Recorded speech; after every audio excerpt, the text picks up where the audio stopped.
Hier soir encore, malgré la nuit noire, des techniciens en identification criminelle continuaient d'effectuer des prélèvements ADN pour faire progresser l'enquête rapidement. Pas d'inscription ou de tag ni de revendication, mais des centaines de stèles renversées, des pierres tombales brisées. Un acharnement organisé d'après les autorités locales. Le cimetière est isolé loin des habitations, accessible uniquement par un pont. Le maire de cette petite commune est écœuré.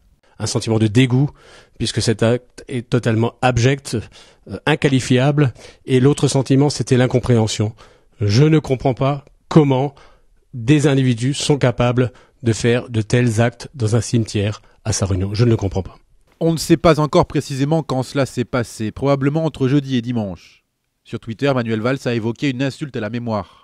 Le ministre de l'Intérieur a quant à lui rappelé la mobilisation de tous les instants de l'État. Nous protégeons tous les lieux de culte, toutes les institutions, et nous le faisons en très étroite liaison avec la communauté juive. Ce sont 10 000 militaires qui sont mobilisés pour assurer la protection de tous ceux qui peuvent être en France victimes de la haine antisémite, de la xénophobie et du racisme. Ce n'est pas la première fois que le cimetière juif de Sarre-Union est profané.